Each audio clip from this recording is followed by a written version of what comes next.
성공하려면 당신의 뇌와 만나세요. 뇌파 진동. 정신물리학에서는 모든 물질을 일정한 진동수를 갖고 파동하는 자기 생체 전기 에너지 물질로 보고 있습니다. 우주는 일정한 파동과 에너지를 갖고 있고 모든 생물은 자신만의 기의 에너지막과 고유의 파동을 갖고 있죠. 환경이나 스트레스로 이 파동의 박자와 기의 에너지막이 손상됐을 때 우리의 몸은 질병이라는 신호를 보내옵니다. 특히 인간의 뇌는 활동과 상대적 상황에 따라 뇌파라는 일정한 전파를 방출시킵니다. 뇌파는 감마파, 베타파, 알파파, 세타파, 델타파 등으로 나뉩니다. 이러한 뇌파가 지구의 진동파와 공명 상태를 이루면 인체와 지구 자기장은 끊임없이 일정한 파동의 에너지를 교류합니다.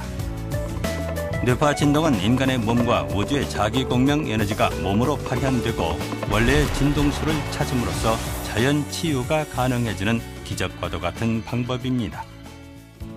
근대의학의 시조인 히포크라테스는 사람은 누구나 스스로 병을 치유할 수 있는 힘을 갖고 있고 의사는 인간의 자연 치유 능력을 도울 뿐이라고 말했습니다.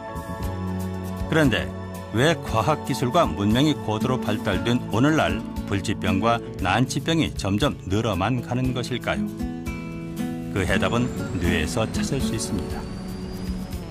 인간의 뇌는 자연 치유 능력을 발현시키는 뇌관과 생명력을 관장하는 구피질, 생각과 사고를 담당하는 신피질로 나뉘어져 있습니다.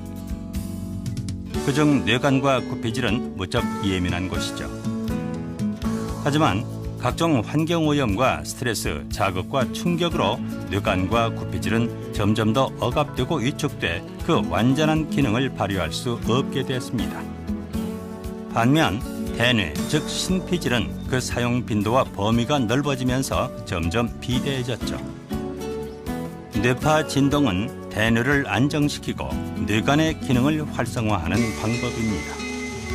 뇌파 진동은 자신의 파동수와 기의 흐름에 따라 자연스럽게 몸을 맡기고 몸의 떨림과 진동을 확장시키며 뇌에 집중하는 것입니다.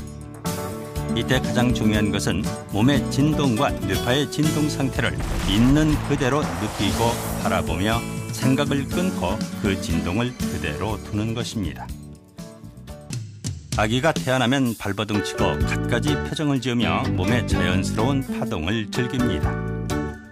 아기의 뇌는 아주 유연하고 시각, 후각, 미각 등의 정보에 민감하죠.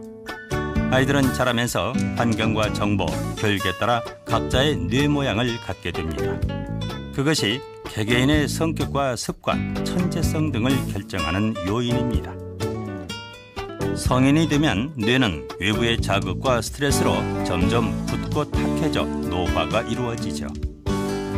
뇌파 진동은 진동을 통해 뇌를 어린아이의 상태로 만들어줍니다.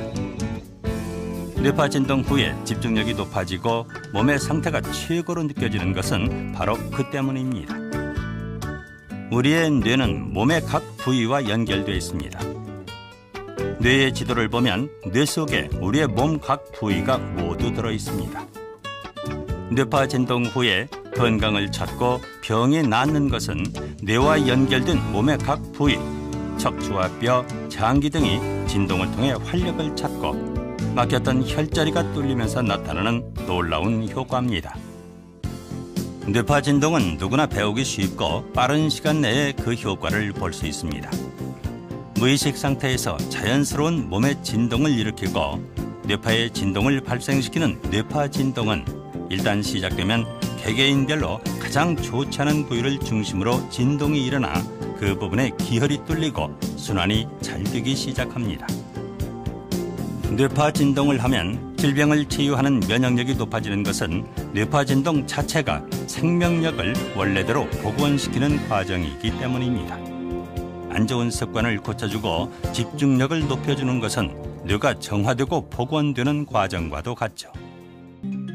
뇌파 진동을 하면 건강 상태, 연령, 환경, 공간, 체력 등에 따라 가장 이상적이고 적합한 진동 형태가 나타납니다. 처음에는 일정한 박자의 음악에 의존하는 것도 좋은 방법이죠.